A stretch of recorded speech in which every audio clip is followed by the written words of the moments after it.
Hello and welcome to IETV. My name is Paula Virany. I'm multimedia editor and video producer for Investment Executive. IETV is kicking off 2013 with a new question and answer show, Insurance Coach Q&A with our guest, Jim Ruda. Jim is an expert performance consultant and has over 35 years experience in the insurance industry. We're very glad to have you here. Welcome, Jim. Good to be here. All right, so we've got our first question here from an advisor, and it is, how can I get a fast start on my production for the new year? Boy, that's the January question every year, I think. And by the way, it seems to bother people at all levels. The first thing I think you want to know, though, is to be a pace setter. Something we did years and years ago in the business. We were talking about the idea of setting the pace in January. And we used to say things like, as goes January, so goes the year.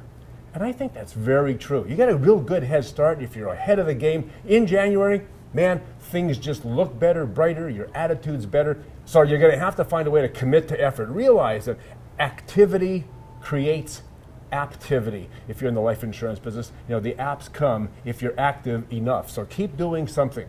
One of the things you want to target, I think, is saying, we want to kind of work at about 100 cases a year. For the vast majority of advisors, that 100 number is a really important one. Think of setting your year up for 100 deals. That's only 8.33, I guess, per month. Maybe 10 a month would be a good goal.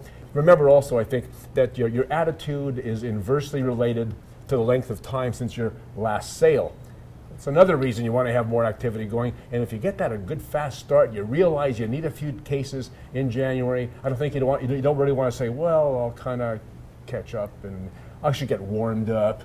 Bad plan, I think. What is my goal for this year? What do I really want to do? And my focus on this is to say, look, you pick a goal that you need to have as a minimum, and then you add 25% to that. Here's why.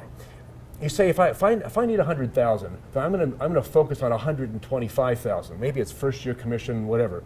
And you say, well, I'm going to do it that way because that way, if you don't make your goal at 125, you can still survive. Right. And survival's a big part of this. We have to do well enough to be able to survive. So you don't want to have your minimum goal at the minimum survival, because if you miss it, you miss it. Like, I mean, it's not pretty. So don't do that. So pick a number first. And then pick a number. I think I got this from Paul Bates one day. He used to be with Schwab in Canada. And Paul said, he changed, it went from a number to a number of people.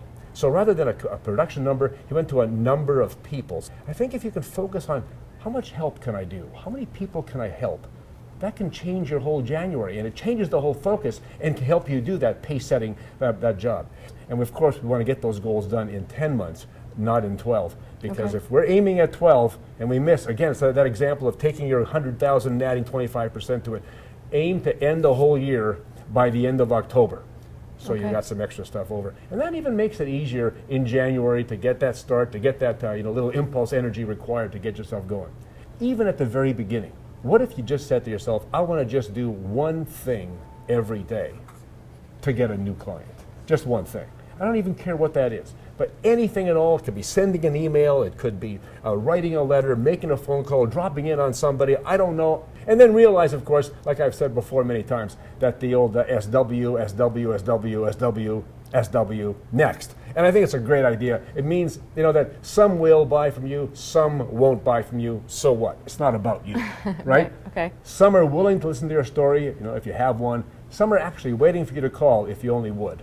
Right. And no means next. But the other thing I mentioned earlier is true, and that is if you build your goals around 10 months, not 12, well, you're still okay. You're ahead of the game. You're already ahead of the game. You need to feel good about the year. I think at 80%, if 80% is your minimum, is that so you can survive nicely at 80%, I think you're in good shape. Okay, well, that's really great advice. Thank you, Jim. My pleasure. Jim will be here every week for the next 12 weeks to answer your performance questions.